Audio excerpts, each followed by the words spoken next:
झालेली आहे, बघू शकता काय भारी अशी निघालेली आहे। हे बघा कुठेही तुटत वगैरे नाही आहे, बघू शकता खूप भारी छान असे बनवून तयार झालेली आहे। तर इथे माझी छान अशी चिक्की बनवून तयार झालेली आहे। चला मग बघूया कशी बनवली ते मी। छान छान अशी मस्त असं क्रिस्पी आवाज येतो, पटकन तुकडा होतो, खुशीत अशी छानपैकी झालेली आहे। हाय नमस्कार सगळ्यांना, मी आज तुम्हाला शेंगदाण्याची चिक्की बनवून दाखवणार आहे। जशी मार्केटमध्ये भेटती तशा पद्धतीने। तर इथे मी शेंगदाणे घेतलेले आहे, घरचे शेंगदाणे घेतले। जेवढे शेंगदाणे तेवढाच गोळ किसून घेतलेला आहे मी।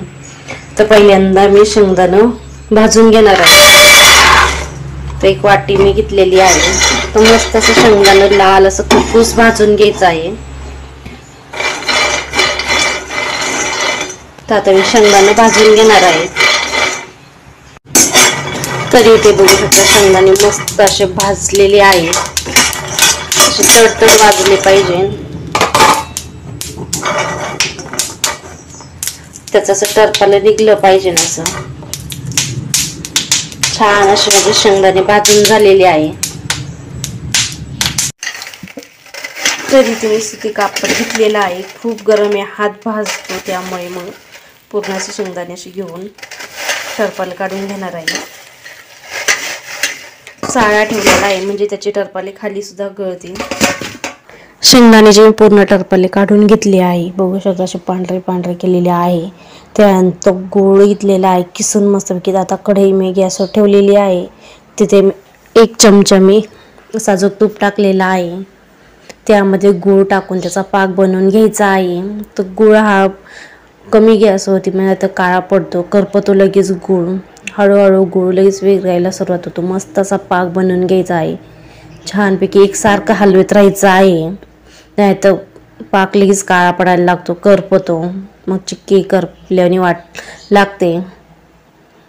तरी ते औषध मस्त असा गूळ विरघळलेला आहे, छानपैकी पाक अशी तार बनायला लागलेली आहे। अजून थोड्या वेळ सतत हलवत राहायचं आहे, खूप छान येतो।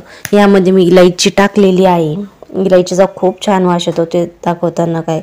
तर पाक कसा ओळखायचा झाला बनलाय तो, ते एका वाटीमध्ये मी पाणी घेतलेलं होतं, तर त्यामध्ये ते टाकून घेतलेला होता। तर इथे मी पोळपाटाला मस्त असं तूप लावून घेत आहे, लाटणार पोळपाटाला मस्त असं लाटून घेणार आहे मी। तरी ते मस्त असं झालेलं आहे, बघू शकता पाक कसा वाटीमध्ये पाणी घेतले त्यामध्ये 1-2 थेंब टाकायचं आहे पाकाचे। तर इथे माझा पाक जो काय झालेला नाही त्याची लगेच गोळी बनते, नाही तर पाक जर बनून झाला तर त्याचा लगेच तुकडा होतो। तिथे बघू शकता माझा पाक बनून झालेला आहे, पटकन तुकडा होतो, म्हणजे दाताखाली चिटकणार नाही पाक हा। तर आता मस्त असा पाक बनून झालेला आहे, त्यामध्ये शेंगदाणे जे आदनले काप करून घेतले ते टाकून घेणार आहे। ही पटकनी प्रोसेस पूर्ण करायची आहे, म्हणजे अशी पटकनी फास्ट असं नाही तर पुन्हा गुळाचा पाक तयार होतो गूळ। तर आता मी पोळपाटावरती काढून घेणार आहे, लाटण्याने लाटता काय आलं नाही, त्यामुळे वाटीने मस्त असं पूर्ण पसरून जेवढं पातळ हवं तेवढं पसरून घेणार आहे। आणि 1 तासानंतर मग थंड करायला ठेवणार आहे, 1 तास असंच हवेशीर।